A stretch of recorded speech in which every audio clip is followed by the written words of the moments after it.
امانتوں میں خیانت ہو جائے.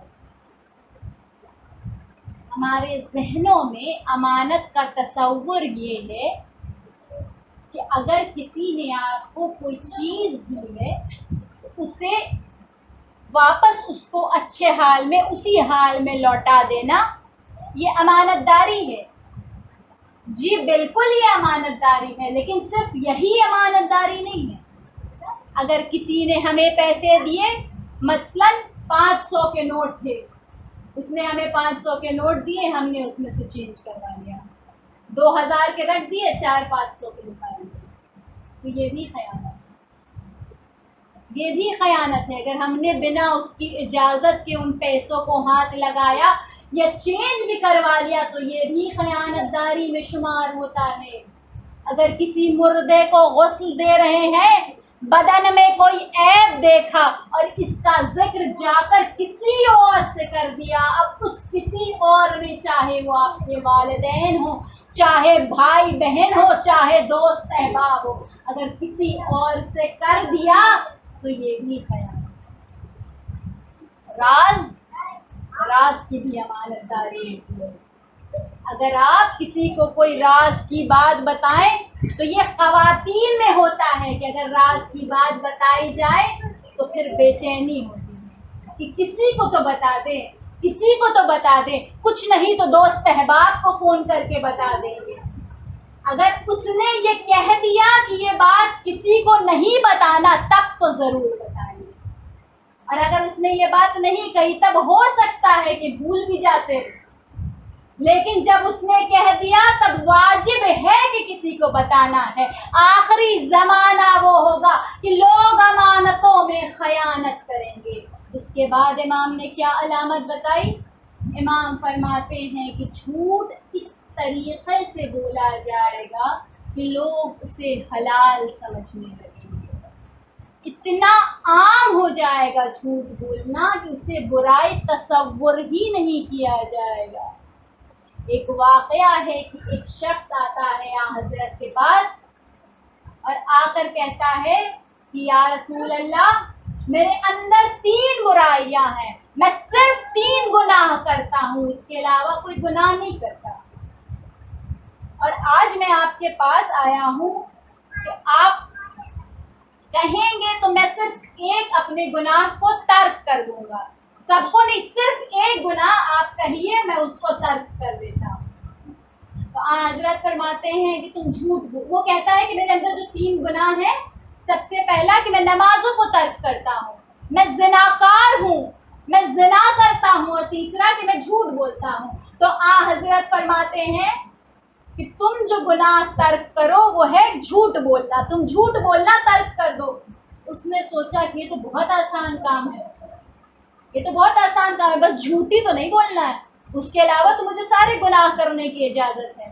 اب وہ بہت خوش ہوا، گھر گیا، اور گھر جا کر جب نماز کا وقت ہوا اس نے سوچا کہ نماز کو ترک کر دیتے ہیں، لیکن پھر دل میں یہ خیال آیا کہ جب اگلے دن رسول اللہ پوچھیں گے تو پھر میں کیا جواب دوں گا؟ جھوٹ تو میں بول نہیں سکتا، میں ان کے آگے شرمندہ ہو جاؤں گا. تو پھر اس نے نماز پڑھ لی، نماز ادا کر دی.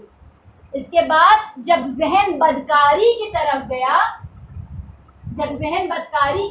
گیا تو سوچا کہ یہ گناہ بھی انجام دے دوں، لیکن پھر ذہن میں یہ خیال آیا کہ اگر رسول اللہ پوچھیں گے تو مجھے تو جھوٹ بولنا نہیں ہے، مجھے تو سچ سچ انہیں بتانا پڑے گا کہ میں نے یہ گناہ انجام دیا، تو پھر تو مجھے سزا ہو جائے گی، وہ میری سزا کر دیں گے.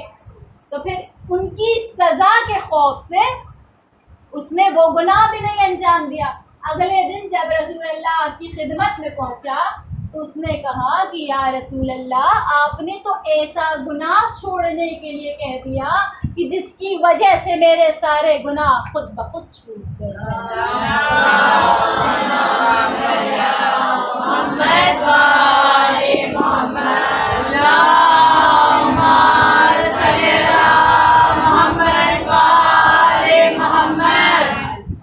اس کے بعد جو اگلی علامت امام نے بتائی وہ یہ ہے کہ لوگ قطع رحمی کریں گے۔ وہ ایسا زمانہ ہوگا کہ اکثریت کی کوشش یہ رہے گی کہ بھائیوں کا حق غصب کر لے، بھائیوں کی زمین ہڑپ لے، چچا کی زمین ہڑپ لے، بھانجوں کی زمین ہڑپ لے۔ لوگوں کی یہ کوشش رہے گی کہ دوسروں کا حق غصب کر لیں، اور حق غصب کر لیں گے اس کے بعد غاصبوں پر لعنت بھیجیں گے۔ وہ ایسا دور ہوگا کہ لوگ قطع رحمی کریں گے، رشتہ داروں سے تعلقات ختم کر دیں گے۔ وہ لوگ کہ جو رشتہ داروں سے تعلقات ختم کر دیتے ہیں، پروردگار ان کی دعاؤں کو قبول نہیں کرتا، ان کی عبادات کو قبول نہیں کرتا۔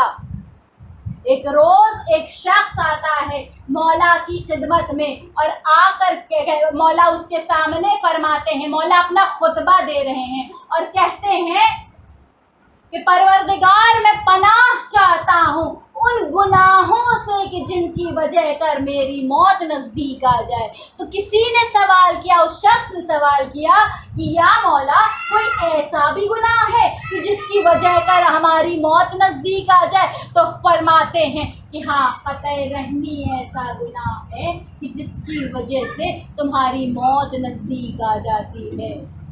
بھائی بھائی کا جھگڑا ہو گیا، تعلقات ختم ہو گئے، بات چیت بند ہو گئی، تو وہ لوگ کہ جو قطع رحمی کرتے ہیں ان کی موت نزدیک آ جاتی ہے، پروردگار ان کی عمر کم کر دیتا ہے، ان کے رزق سے برکت اٹھا لیتا ہے۔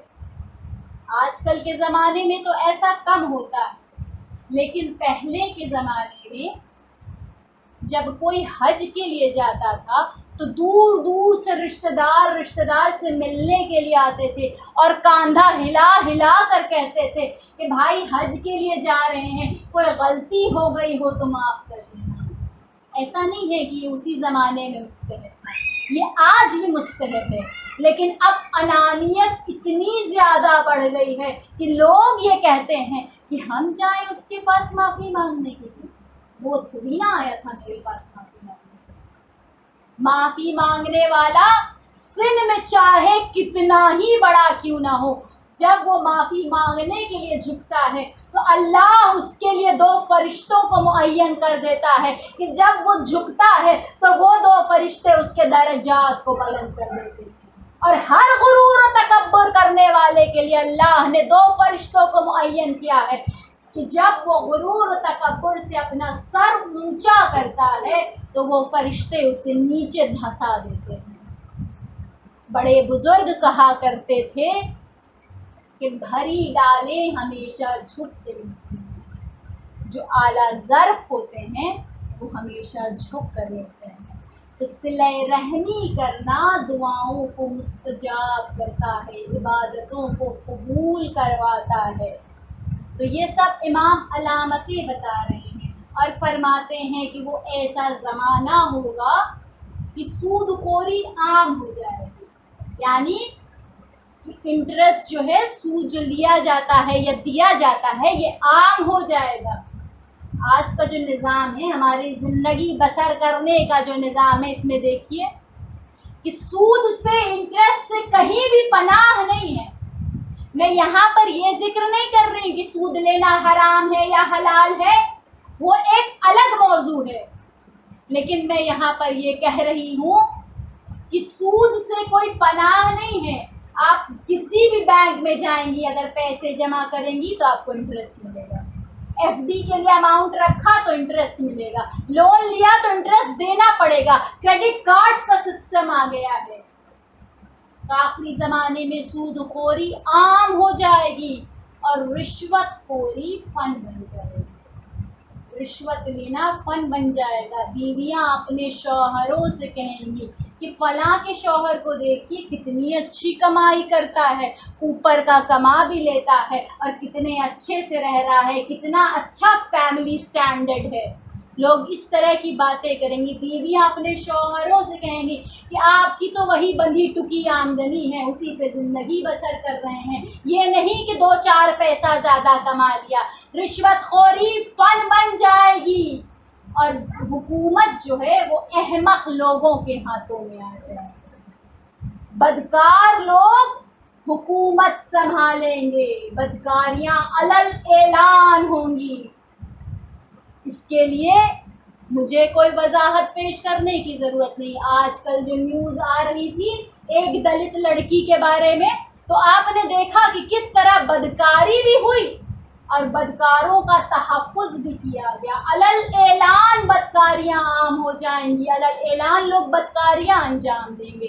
تو یہ سب علامتیں ہیں کہ جو امام بتا رہے ہیں.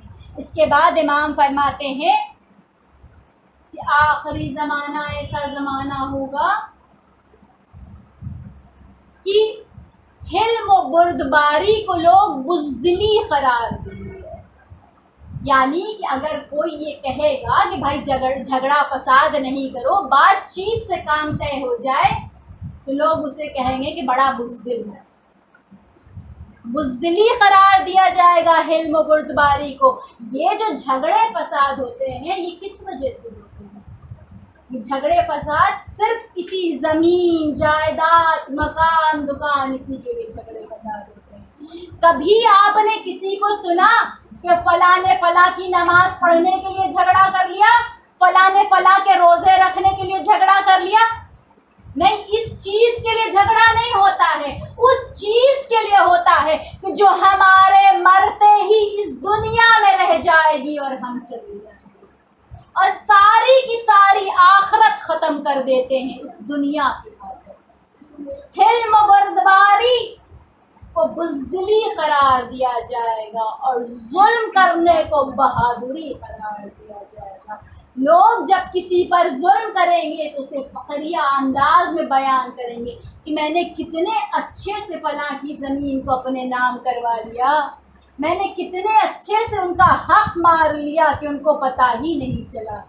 یہ سب آخری زمانے کی علامتیں میں بیان کر رہی ہوں. پھر امام فرماتے ہیں کہ آخری زمانہ جو ہوگا اس وقت دنیا کی آبادی 7 عدد ہوگی. 7 لاکھ 7 ارب یا 7 کروڑ نہیں کہا کہ 7 عدد ہوگی, جس میں سے 1/3 لوگ بیماریوں میں مارے جائیں گے اور 1/3 جنگ میں مارے جائیں گے. تو پوچھنے والے نے یہ سوال کیا کہ یا مولا, کہ جب سب مر ہی جائیں گے تو پھر بچے گا کون؟ تو آپ فرماتے ہیں کہ ہمارا صاحب اور ہمارے شیعہ. اللہ ایسا انتظام کر دے گا کہ تم قلت میں رہو گے, اللہ ایسا انتظام کر دے گا کہ تم کثرت میں آ جاؤ گے. اور پوچھا گیا, اس پر بہت بحثیں ہوتی ہیں, لوگ یہ سوال کرتے ہیں کہ کیسا ماننے والا, ہمارے حساب سے ماننے والا یا ان کے حساب سے ماننے والا. اس لیے کہ اگر ہمارے حساب سے ماننے والا ہوا تب تو بہت کم ہے, بہت نیچا ہے معیار, اور اگر ان کے حساب سے ہو تو بہت اونچا ہے معیار. تو کس کے حساب سے ماننے والا؟ تو آپ فرماتے ہیں کہ جو بھی ہماری ولایت پر ایمان رکھتا ہے وہ ہمارا ہے.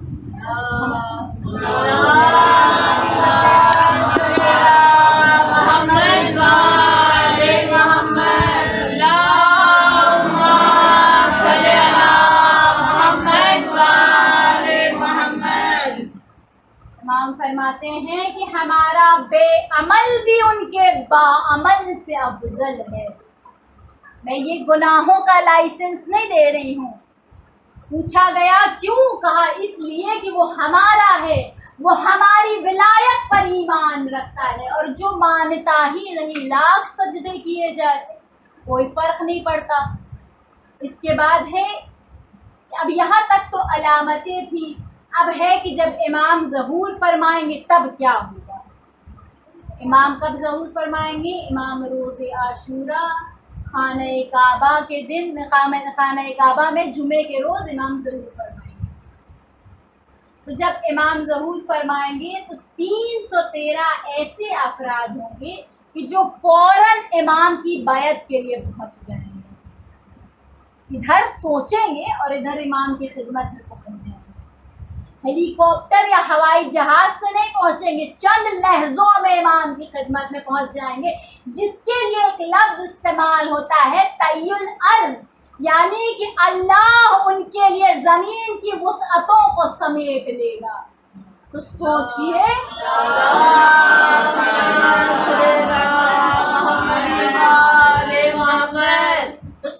کہ جس کے چاہنے والے ایسے ہوں گے وہ امام کیسا ہوگا؟ وہ کوئی عام افراد نہیں ہوں گے، ایسے خاص ہوں گے کہ باہر سے دیکھ کر بتا دیں گے کہ قبر کے اندر کیا ہو رہا ہے۔ 313 ہوں گے۔ اس کے بعد امام نے ہر ایک شہر سے بتایا کہ کہاں سے کتنے ہوں گے، دنیا بھر سے ہوں گے 313، قم مقدس سے ہوں گے 68 لوگ۔ اس کے بعد امام فرماتے ہیں کہ 50 عورتیں بھی ہوں گی۔ اس کے بعد بہت سے لوگ یہ گھبرا جاتے ہیں کہ صرف 313 ہوں گے۔ نہیں، صرف 313 نہیں ہوں گے، ہم جیسے تو لاکھوں کروڑوں ہوں گے، لیکن 313 اتنے خاص ہوں گے، ان کا معیار اتنا بلند ہوگا جتنا صحابی رسول میں سلمان کا تھا۔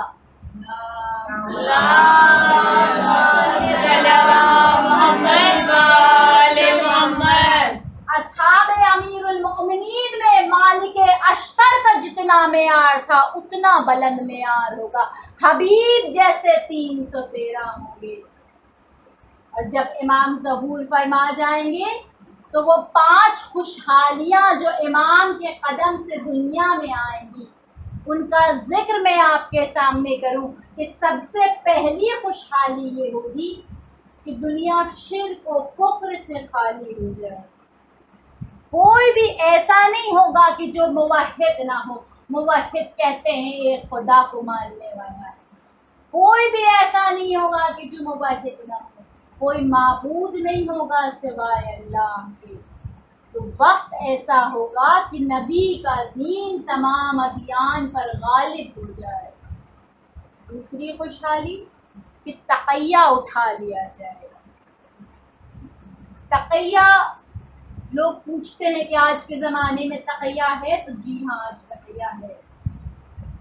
تقیہ ہمارے ڈرنے کا موضوع نہیں ہے کہ ہم ڈر رہے ہیں اس لیے حق بات نہیں کر رہے۔ تقیہ ہمارے ڈرنے کا موضوع نہیں ہے، بلکہ تقیہ اس کو کہتے ہیں کہ معاشرہ اس لائق نہیں ہے کہ اس کے سامنے حق بات کی جائے۔ آیت اللہ سیستانی سے سوال کیا حضرت سے متعلق خاتون اور پہلے خلیفہ کے بارے میں کہ کیا ہم ان کا نام لے کر کچھ کہہ سکتے ہیں، تبرہ پڑھ سکتے ہیں؟ تو ان کا جواب ہے کہ نہیں، یہ حرام ہے۔ آج کے معاشرے میں تقیہ ہے، کسی کے بارے میں ہم کھل کر کوئی بات نہیں کر سکتے۔ جب امام کا ظہور ہوگا تو تقیہ اٹھا لیا جائے گا، اس لیے کہ کوئی دشمن بچے گا ہی نہیں، صرف شیعہ ہی ہوں گے۔ اس کے بعد جو تیسری خوشحالی ہوگی وہ کیا ہے؟ عقل۔ عقل کی 2 قسمیں ہیں، عقل نظری اور عقل عملی۔ عقل نظری یعنی اچھی بات کرنا، اچھا تصور، اچھا خیال، اسے عقل نظری کہتے ہیں۔ اور عقل عملی کہتے ہیں اچھا کام کرنا، اچھا عمل انجام دینا، یہ ہے عقل عملی۔ تو جب امام کا ظہور ہوگا تو عقل کا معیار اتنا بلند ہو جائے گا کہ جتنا تاریخ بشریت میں آج تک نہیں ہوا۔ اگر ارسطو و سقراط اور سائنسداں اپنی عقل کا استعمال کرتے ہیں تو صرف 3 یا 4% عقل کا استعمال کرتے ہیں، لیکن جب قائم کا ظہور ہوگا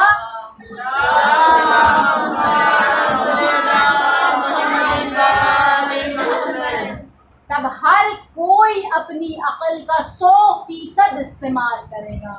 اس کے بعد کیا فرمایا امام نے؟ امام فرماتے ہیں کہ ہمارے شیعوں میں 4 صفتیں ایجاد ہو جائیں گی، 4 صفتیں اللہ ان کو دے دے گا۔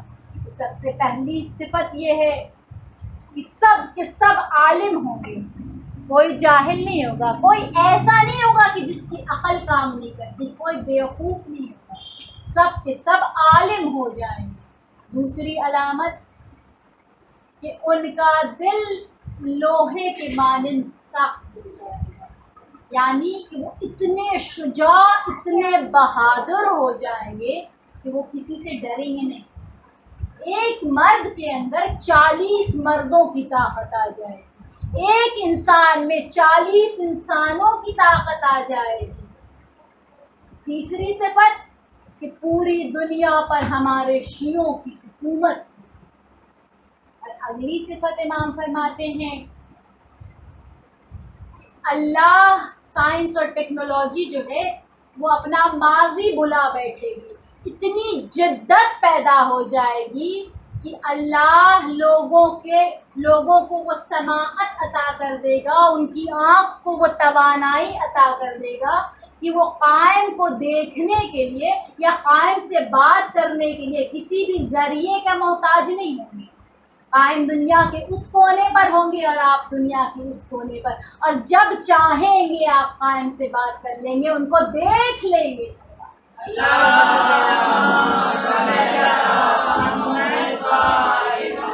سائنس اور ٹیکنالوجی اپنے عروج پر پہنچ جائے گی۔ اس کے بعد فرماتے ہیں کہ جمعہ پڑھنے کے لیے جب لوگ مسجد کے لیے گھر سے نکلیں گے تو اتنی وسعت ہو جائے گی شہر میں کہ ایک جگہ سے دوسرے جگہ یا مسجد تک جانے کے لیے تیز رفتار گاڑیاں بھی کند پڑ جائیں گی، تیز رفتار گاڑیاں بھی تاخیر کریں گی پہنچانے میں۔ کوئی بھی ارض سہلا ایسا نہیں ہوگا، ارض صحرا کہتے ہیں پکی زمین کو اور سہلا کہتے ہیں کچی زمین کو، تو کوئی بھی ارض سہلا ایسا نہیں ہوگا کہ جس پر ہریالی نہیں ہوگی، بے انتہا بارشیں برسیں گی، کوئی بھی زمین بنجر نہیں ہوگی۔ پانچواں عنوان یہ ہے خوشحالی کا کہ لوگ پریشانیوں سے نجات پا جائیں گے اور خوشحالیاں ان کے اوپر حاوی ہو جائیں گی۔ کوئی بھی بیمار جب وہ بیمار ہوگا تو وہ دوا کا محتاج نہیں ہوگا، بلکہ قائم کے چہرے کے دیدار کا محتاج ہوگا، ان کے چہرے کو دیکھے گا تو شفا یاب ہو جائے گا۔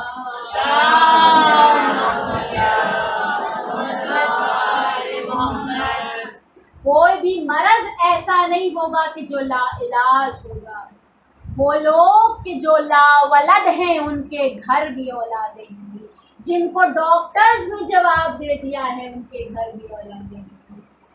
کوئی فقیر نہیں رہے گا، لوگ اپنا صدقہ لے کر فقیروں کو ڈھونڈتے پھریں گے، زکوٰۃ و اموال کی ڈھیر لگ جائے گی، دینے والے تو ہوں گے لیکن کوئی لینے والا نہیں ہوگا، اور جسے فقیر سمجھ کر دیں گے وہ یہ کہے گا کہ میں تو خود صدقہ لے کر فقیر کو ڈھونڈ رہا ہوں۔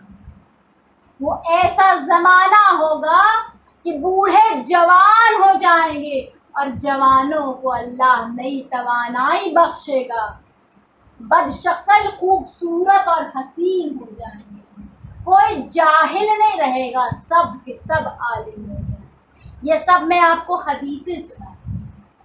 اس کے بعد امام فرماتے ہیں کہ کوئی ذکر باقی نہیں رہے گا سوائے ذکر سید الشہداء۔ جب امام ظہور فرمائیں گے تو امام خانہ کعبہ میں 10 محرم کو جب ظہور فرمائیں گے تو امام خانہ کعبہ میں ظہور فرمائیں گے، اور مکے سے امام سب سے پہلے کہاں جائیں گے؟ امام مدینے جائیں گے، اور بی بی سیدہ کی قبر کو تعمیر کریں گے، اور اس کے بعد امام کربلا جائیں گے۔ روایتوں میں ہے کہ 40 کا روز ہوگا کہ جب آپ کربلا پہنچیں گے، اعلان ہو چکا ہوگا کہ امام کا ظہور ہونے والا ہے، بے انتہا زائرین ہوں گے، زائروں کی بھیڑ ہوگی۔ اس کے بعد جب امام پہنچیں گے تو اتنی کشش ہوگی امام کے روضے میں اور آپ میں کہ راستے خود بخود بنتے چلے جائیں گے، ذریعہ مبارک کا دروازہ کھل جائے گا اور امام اس کے اندر جائیں گے، ایک قبر کے اندر ہاتھ ڈالیں گے اور ایک چھوٹی سی میت کو باہر نکالیں گے، اسے سینے سے لگائیں گے، اسے پیار کریں گے۔ بس ارباب اعضا، میں نے اپنی مجلس تمام کر دی، چند فقرے مصائب کے سن لیجئے۔ بیویوں، ایام عزا اپنے دامن سمیٹ رہی ہے، بس چند دن باقی ہیں۔ ابھی جیسے پتہ ہی نہیں چلا کہ کب محرم شروع ہو گیا اور کب سفر کی 16 تاریخ آ گئی، اتنی تیزی سے دن گزر گئے۔ زہرا، اے بی بی، اپنے بھرے گھر کا پرسہ لو، اس لیے کہ ہم تو پرسہ ادا کرنے کے بھی قابل نہیں ہیں۔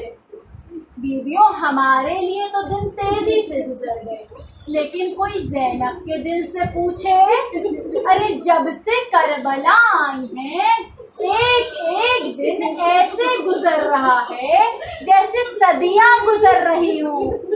ارے جب بھی کوئی قافلہ آتا ہے کربلا میں تو وہ یہ پیغام لے کر آتا ہے، کوئی خیمے میں آتا ہے تو یہ پیغام لے کر آتا ہے کہ شمر کا 40,000 کا لشکر آ گیا، ارے کوفے سے فوج آ گئی، ارے شام سے فوج آ گئی، ارے تیر انداز آ گئے، ارے نیزہ بردار آ گئے۔ ارے جب بیویاں یہ سنتی ہوں گی تو یہ سوچتی ہوں گی کہ یہ سارا لشکر ہمارے بچوں کے لیے جمع ہو رہا ہے، یہ سارا لشکر ہمارے آقا حسین کے لیے جمع ہو رہا ہے۔ بیویوں، محرم کی 10 تاریخ آ گئی، ارے روز عاشوراء ہے، ارے ایک ایک کر اصحاب حسین میدان میں جا رہے ہیں اور شہید ہوتے جا رہے ہیں۔ اب جب سب اصحاب شہید ہو گئے تو بنی ہاشم کی باری آئی، ارے فروہ کی گود اجڑ گئی، ارے زینب کی گود اجڑ گئی، ارے